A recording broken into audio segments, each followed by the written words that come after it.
It's Sunday morning, June 26th, and this is High Volume Shooter. NBA draft wrapped up Thursday night. And here we go, headed Saturday to the California Classic with the Warriors. Again, I think I may have mentioned this last pod, though. When has a championship team had this intriguing of a Summer League roster? It's wild. And all I can see is, again, Joe Lacob doing the Vince McMahon strut down to the arena floor where the Chase Center is hosting this year's California Classic. Much better than, well, Sacramento, they do have a new high-tech arena out there, but I don't think people want to go out to Sacramento for that, right? The San Francisco's a much better hub for an event like that. Quick draft thoughts. And again, I'm going to break down like Jabari, Paolo, I'm going to take a look at these guys throughout the Summer League. Hopefully we get a couple games of these guys. Because a lot of the teams in the past, you'll notice they will shut down a lot of their lottery picks for minor things, right? They're extra precautious headed into the season. So hopefully we get a look at most of these guys in Vegas here in a couple weeks. So Paolo goes first. Kicking myself I didn't put money on those odds, man. When I saw those odds a couple weeks ago, he was at like plus 1,200. My God, man. And Paolo, I had him one on my board. I think a lot of people did. Just the most polished, the most can't miss of the three, if you will. Now, he definitely has some elephant man shit going on in the face. So he needs to grow a beard ASAP. But other than that, he looks kind of like a can't miss guy. I don't think the ceiling is super high, but I think, between a high floor and a safe ceiling, that was the pick for Orlando, especially an organization like Orlando who's missed so many times. I think that mattered, right? If OKC is one, they probably take Chet anyway, just because of their mind, how pressed he is and the way they like to gamble. But Orlando, I think that was part of the equation. Like, look, we need a guy here. We can't gamble with Chet. Jabari sliding to Houston, he legit seems like a chip on the shoulder guy. I know everybody tries to portray that like, hey, like I've been slighted. They try to, use that. He seems like he was pissed. He seemed like he felt wrong that he didn't go one, and I believe him. I think he's going to use that, and so that's not great that he's out west here with Jalen Green and all that talent, but it is what it is. As far as OKC and Chet, and then the rest of their draft, they had two other kind of like lottery picks or high picks. At what point do you draft for fit? Right? Like every guy that they draft is kind of like a lanky project that could end up being super versatile. I get today's league is all about versatility, but you do still kind of need some specialists on your roster. And you look at Memphis, right? I think Memphis is a great example of that. Like you do need a bona fide shooter. You do need a legit tough physical guy. They can't all be these like hybrid, maybe developmental point forwards. So, it's unsurprising, but you just look at their roster. It's constructed weirdly. I think a part of the fascination with some of these kind of different and foreign guys is that deep down inside, I think Sam Presti understands that these American kids probably will not stay in OKC if they become stars. And so I think that they like to gamble with the foreign kids because they've got a better chance of keeping them around long term. I got a kick out of this, though. The big kid out of Duke, Mark Williams, ended up going to Charlotte. Good pick. You knew they were either going to get the center from Memphis or Duke because, they need a center. But listen to Mike give this kid a call here, minutes after he was drafted. Hello, Mark. Hello. Congratulations, man. Welcome. Thank you. Thank you for the opportunity. Well, I'm looking forward to it, man. I hope you get in the gym, start working on your game, and make a difference. Yes, sir. Right away.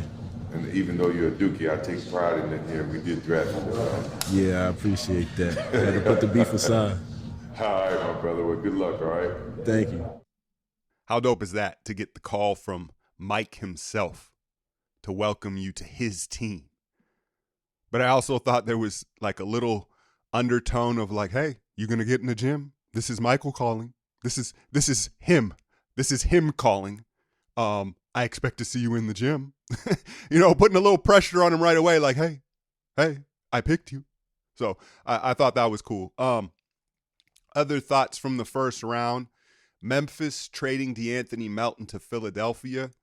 Kind of a big deal, man. Kind of a big deal. Like, Melton, he killed us, right? If you look back at that Memphis series, I think I saw M2 tweet this when the trade came. I don't know who it was. Someone on Twitter was saying how, Melton was the guy they probably should have played more in the series against us, and I completely agree. I thought he was blocking shots. And instead they went with Dylan Brooks, right? Dylan kind of hurt them later in that series, but Memphis ends up actually taking the kid Laravia out of Wake Forest, the white kid, who everybody liked. I didn't think he'd last till 28 once I dug into his highlights and his profile. And so they ended up taking him after some swaps and some exchanges with actually the Wolves. And the Wolves take the big center from Auburn. And that's been the rumor of late, right? The Wolves had been connected to Clint Capella and a couple of other centers around the league. And the word is they're like, hey, we want to play Towns at the 4.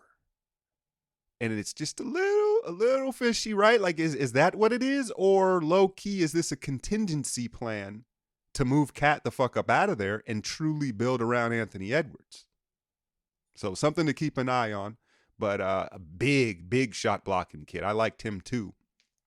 Denver gets another wing defender late in the first round out of UCLA. And a lot of people diss that pick because I guess the kid, did he even start at UCLA? People didn't, the draft analytic guys didn't like the pick, but I was about to just say, here's the thing.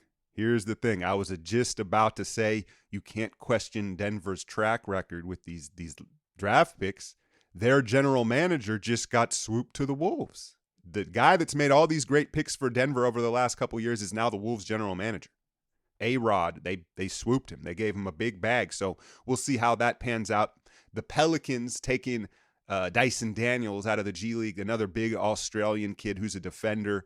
The Pels look like they're building towards an elite defense. Now, I bring up those teams because I think those teams are the future of the Western Conference and the teams that we're going to have to deal with moving forward. The Grizz, the Wolves, the Nuggets, and the Pelicans. All right, let's get into it. With the 28th pick, the Golden State Warriors selected Patrick Baldwin Jr. First off, I don't give a fuck about the percentages. I don't give a fuck about what the percentages were.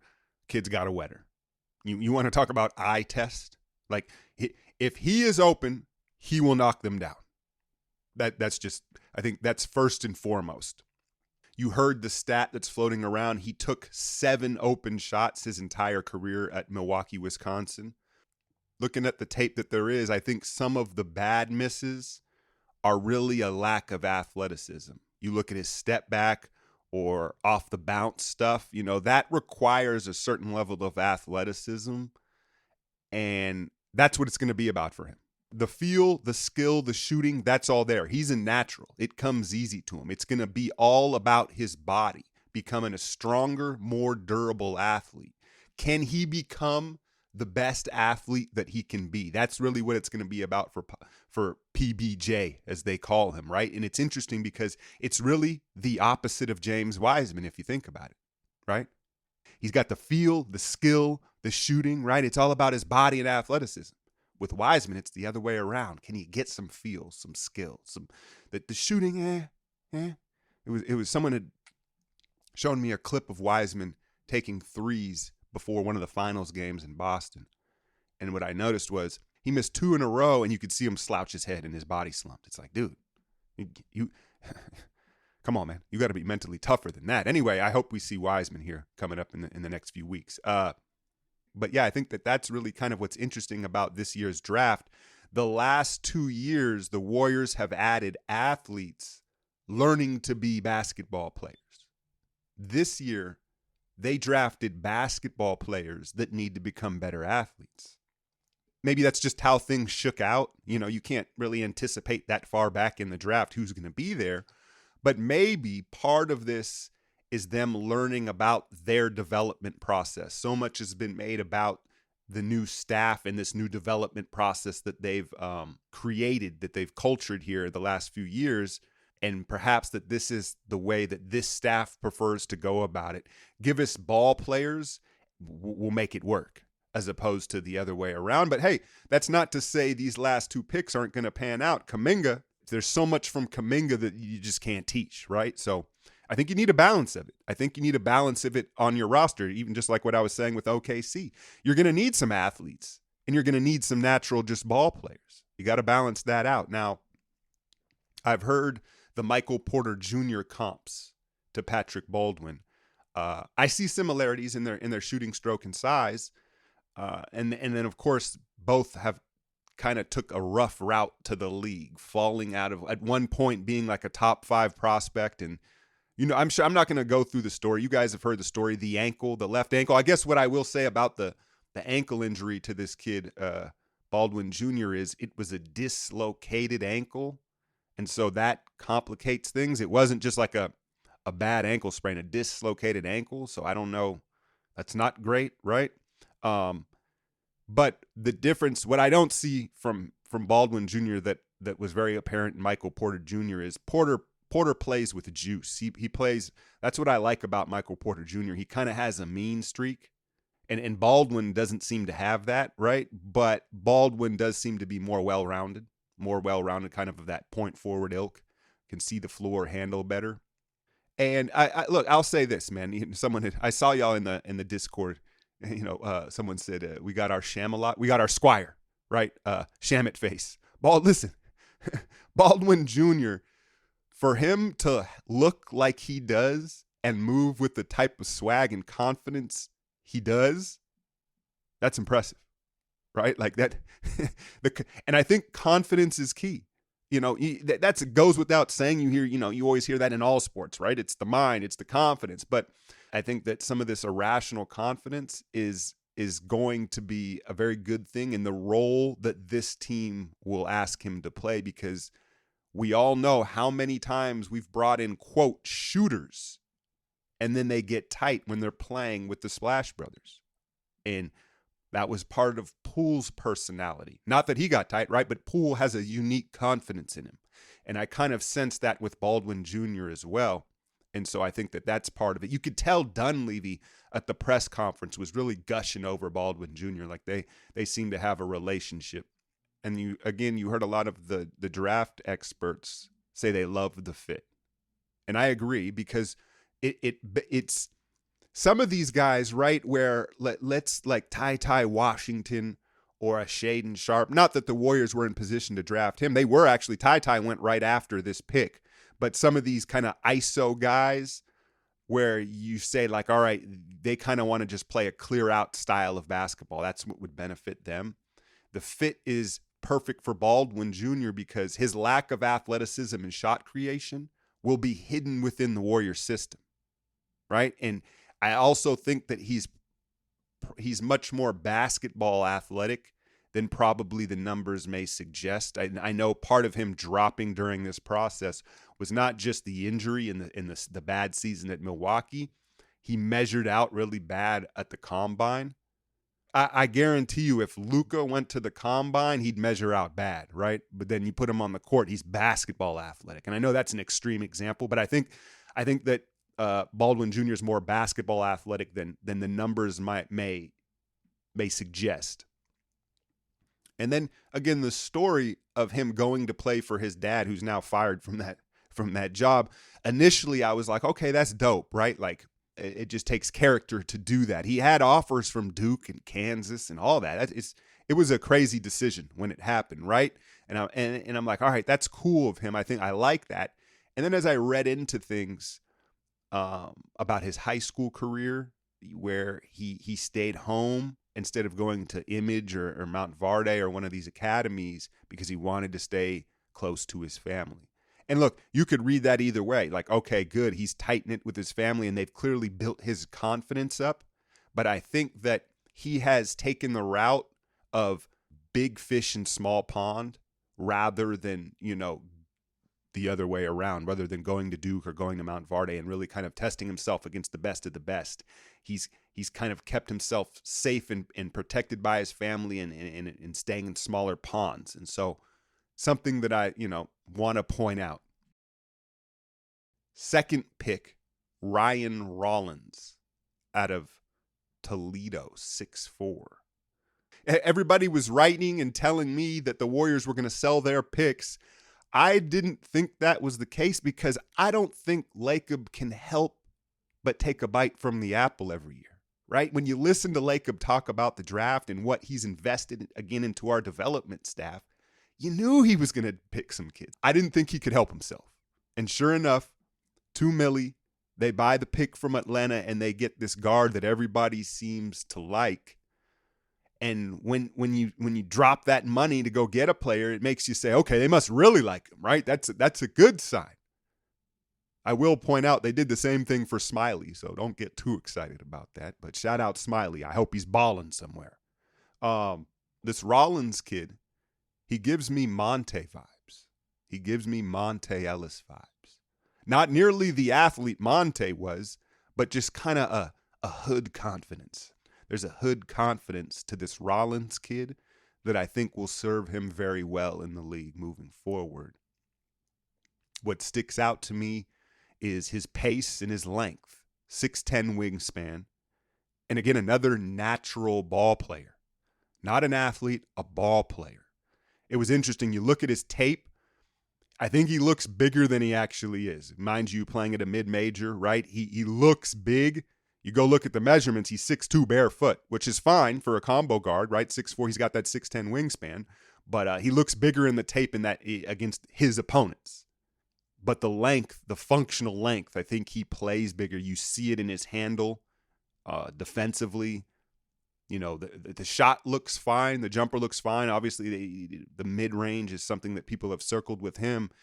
The release is lower than I'd like it to be, but that's pretty much all these kids these days, right? And I think the concern would be, you talk about Baldwin Jr. being a system fit.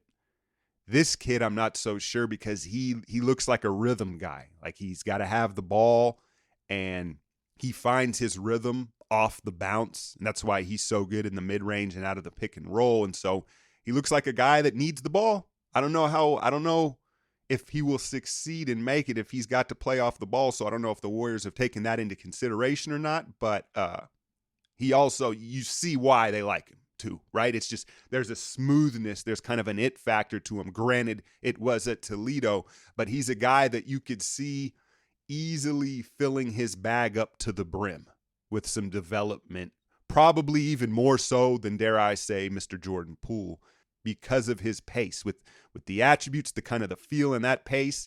If they can skill develop him more than what he already has, you could see I see the CJ comparisons. I do. So I like the swing. Why not? And then they went and they took another kid from Brazil. I ain't gonna try and say his name. Gui. We'll see if he makes the roster. It sounds like this is a Leandro Barbosa pick, who played with him in Brazil. And I'm looking at the highlights. I didn't even look at I had to go to my daughter's summer league game later in the night of the draft, so I didn't see this pick. And YouTube the kid's name, right? And I'm looking at the clips, and I'm like, okay, he moves well, right? That's the first thing that sticks out is like, okay, he's athletic. I'm looking at the highlight. I'm thinking, okay, he's probably like 6'4" or 5, like gauging off the way he moves. And then I look up, he's 6'8" with a 7-foot wingspan. So I think that there's not enough footage for me to gauge whether he's an athlete or ball player. He looks like a pretty damn good big athlete at that size. My question is the Blur hooking his boy up, or is he hooking up the Dubs with co-signing this kid, or hopefully both, right? So we'll see, man. This summer league team is going to be super exciting to watch. Fingers crossed that we see Wiseman and Baldwin Jr. He's still not cleared off that ankle, which is going on 5 months here. So hopefully we see both of them. But even if we weren't to, there's still so much to see with this summer league team. So we're going to learn about these kids as we go, and I'll tell you what I see as we see it.